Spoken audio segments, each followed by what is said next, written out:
దశాబ్దాలు గడుస్తున్న శంకుస్థాపన తప్ప వశిష్ఠ వారధి నిర్మాణం కార్యరూపం దాల్చడం లేదు. మళ్లీ ఎన్నికలు వస్తున్న తరుణంలో నరసాపురం, సకినేటిపల్లి పరిసర ప్రాంతాల చిరకాల వాంఛకు నేతల నుంచి హామీలు తప్ప వారధి కట్టే వారే లేరని ఆగ్రహం వ్యక్తం చేస్తున్నారు నరసాపురం ప్రజా సంఘాల నాయకులు.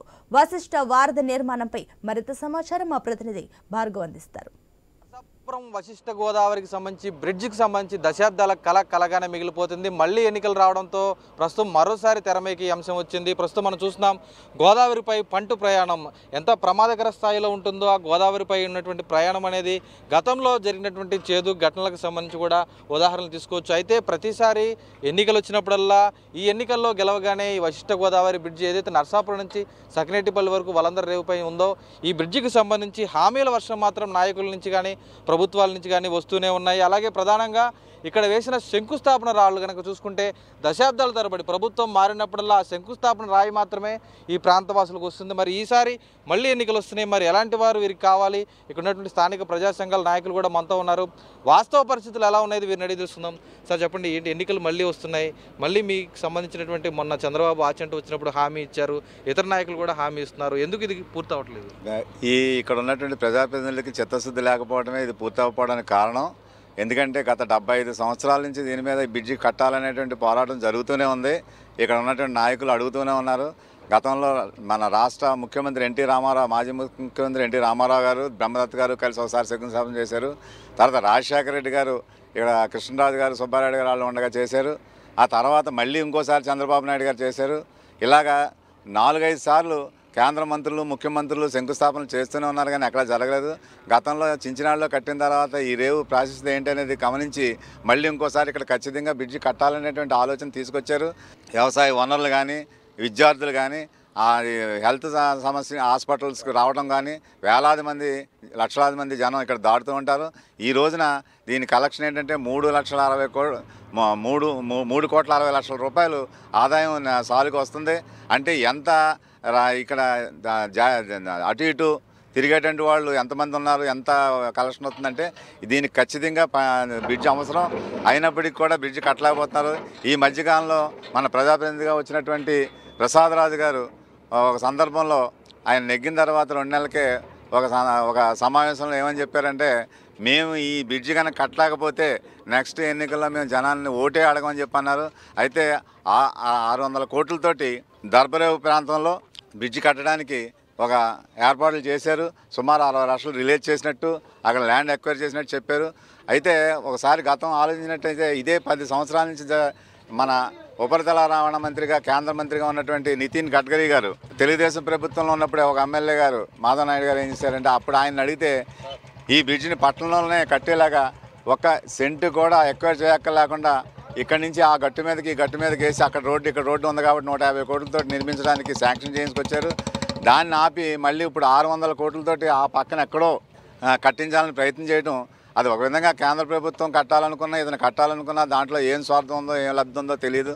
అవసరం ఏంటంటే ఇక్కడ పంటి మీద దాటే వాళ్ళకి ఆ బ్రిడ్జ్ ఉపయోగం లేదు, అటు చించినాడ ఉపయోగం లేదు, ఇప్పుడు కొత్త కట్టేది ఉపయోగం లేదు. ఖచ్చితంగా ఈ పంటి దాటేటువంటి ప్రాంతంలో బ్రిడ్జ్ అవసరం. ఇక్కడ అటు ఇటు రహదారులు ఉన్నాయి, ఈ బ్రిడ్జి కట్టడానికి అనుకూలం ఉంది. అయినప్పటికీ ఇక్కడ బ్రిడ్జి కట్టకుండా ప్రతిసారి ఎన్నికలు వచ్చినప్పుడల్లా మేము కడతాం, మేము కట్టకపోతే మేము రాజకీయాల్లోనే ఉండమని చెప్పేవాళ్ళే తప్ప మా ప్రయోజనాలు కాపాడేటువంటి మనుషులు ఎవరో లేరని చెప్పేసి ఈ టీవీ ముఖంగా తెలియజేస్తాం. చెప్పండి, అంటే ప్రధానంగా ఇక్కడ ఉన్నటువంటి వశిష్ఠ గోదావరి బ్రిడ్జిపై ప్రస్తుతం ఉన్నటువంటి ప్రభుత్వ విప్పుగా ఉన్నారు ఎమ్మెల్యే ప్రసాద్ రాజు. ఆయన కూడా గత ఎన్నికల్లో హామీ ఇచ్చారు. మరి ఆయన ఏమన్నా చేశారా? దీని గురించి ముందుకు వెళ్ళిందా? గత ప్రభుత్వాల మాదిరిగానే ఈ ప్రభుత్వం కూడా మాకు సార్ ఓట్లేయండి, గెలిపించండి, ఈ వశిష్ఠ వారధి మేము కంపల్సరీ పూర్తి చేస్తామని చెప్పారు. అయితే కొంత ప్రయత్నం చేశారు. అయితే ఇప్పుడు ఉన్న పరిస్థితిని బట్టి చూస్తూ ఉంటే ఎక్కడ కూడా బ్రిడ్జి పనులు చేపట్టిన పరిస్థితి అయితే ఏమీ కనపట్లేదు. అంటే ఈ ఉభయ గోదావరి జిల్లాల ప్రజలకి మళ్ళీ అనుమానాలు వ్యక్తమవుతూ ఉన్నాయి. ఎందుకంటే ఇది కొన్ని దశాబ్దాల ప్రజల కోరిక, ప్రధానంగా ఈ ఉభయ గోదావరి జిల్లా యొక్క ప్రజల యొక్క కోరిక. అంటే తీర ప్రాంతం అభివృద్ధి చెందాలంటే ఈ వారధి చాలా ప్రాముఖ్యం కలది. ఎందుకంటే ఇక్కడ చేపల ఉత్పత్తి కానీ, రొయ్యల ఉత్పత్తి కానీ, అలాగే కొబ్బరి, కూరగాయలు ఇటువంటి ఉత్పత్తులు జరుగుతూ ఉంటాయి. అలాగే ఇక్కడ వైద్య సౌకర్యం, లేకపోతే విద్య సౌకర్యం మరి సక్రమంగా అందాలన్నా ఈ బ్రిడ్జి నిర్మాణం ఎంతో తోడ్పడుతుంది. అలాగే ఈ రాష్ట్రంలో ప్రధాన నగరాలైన విశాఖపట్నం కానీ లేకపోతే విజయవాడ కానీ ఈ ప్రధాన నగరాలకి పోవడానికి కూడా ఈ బ్రిడ్జి నిర్మాణం పూర్తయితే కొంచెం దూరం తగ్గే పరిస్థితి ఉంది. అంటే బహుళ ప్రయోజనాలు కలిగి ఉన్న ఈ ప్రాజెక్టు నిర్మాణంలో ఈ కేంద్ర రాష్ట్ర ప్రభుత్వాలు చాలా నిర్లక్ష్యం చేస్తూ ఉన్నాయి. కేవలం దీన్ని ఎన్నికల వాగ్దానంగానే వాడుకున్నారు తప్ప ప్రజలకి అవసరాలు తీర్చేదానిగా దీన్ని మాత్రం గుర్తించడం లేదు.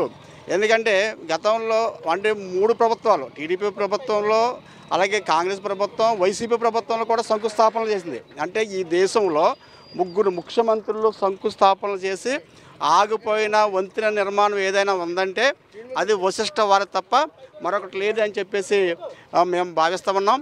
అందుచేత ప్రజల అవసరాలు గుర్తించి ఈ వశిష్ఠ వారధి నిర్మాణానికి ఈ కేంద్ర రాష్ట్ర ప్రభుత్వాలు చిత్తశుద్ధితో పనిచేయాలని చెప్పేసి మేము డిమాండ్ చేస్తూ ఉన్నాం. లేకపోతే వచ్చే ఎన్నికల్లో ఏదైతే ఈ పార్టీలు చెప్పే మాయ మాటలని మేము నమ్మి మరొకసారి ఓటేయదలుచుకోలేదు. ఖచ్చితంగా మేము ఆ ఎన్నికల్లో ఈ ప్రజాప్రతినిధులు నిలదీస్తామని చెప్పేసి ఈ సందర్భంగా తెలియజేస్తాను. అది చూస్తున్నాం కదా, మనం ప్రస్తుతం వశిష్ఠ వారధి ఇప్పుడు మనం ప్రయాణం చేసి వచ్చాం. నర్సాపురం నుంచి వచ్చినటువంటి వాహనాలన్నీ కూడా ఈరోజు కార్లు సైతం ఈ పంట మీదకి ఎక్కి ఇటువైపు ప్రయాణం చేసి వచ్చి ఇక్కడి నుంచి కూడా తూర్పుగోదావరి జిల్లా వైపు అలాగే కోనసీమ జిల్లాల వైపు వెళ్తున్నారు. సకినేటిపల్లి గ్రామం వరకు కూడా వీరు కార్ల పైన వచ్చి పంట పైన వచ్చి వీరు వెళ్తున్నటువంటి ప్రయాణ దృశ్యాలు అంటే ఇది ఖచ్చితంగా కూడా ఎంత అటువంటి సాహసమైనటువంటి పనిగానే చెప్పుకోవచ్చు. పంట మీద కార్లు తీసుకొచ్చి వందలాది బళ్ళు కానీ ప్రజలు కానీ నిత్యం అనేక సరుకులను ఉత్పత్తి చేసుకుంటూ రవాణా చేసుకుంటూ వీరు ప్రయాణం చేస్తున్నారు. ఈ తరుణంలో ఖచ్చితంగా అంటే ఈసారి కూడా ఎన్నికలు రాబోతున్నాయి. మరి వీరి రాజకీయ పార్టీలు కానీ నేతలు కానీ సాక్షాత్తు ముఖ్యమంత్రులు సైతం వచ్చి శంకుస్థాపన చేసిన రాళ్ళు కానీ అలాగే శిలా ఫలకాలుగా మిగిలిపోతున్నాయి. ఖచ్చితంగా ఈసారైనా సరే ఖచ్చితంగా ఎన్నికల్లో బ్రిడ్జి పూర్తి చేసే వారికి తాము ఓటేస్తాం, అటువంటి వారే మా ముందుకు రావాలంటూ వీరందరూ కోరుతున్న పరిస్థితి అయితే కనిపిస్తుంది. కెమెరా పర్సన్ మహేంద్రతో భార్గవ్, ఐ న్యూస్, వశిష్ఠ వారధి ప్రాంతం నుంచి.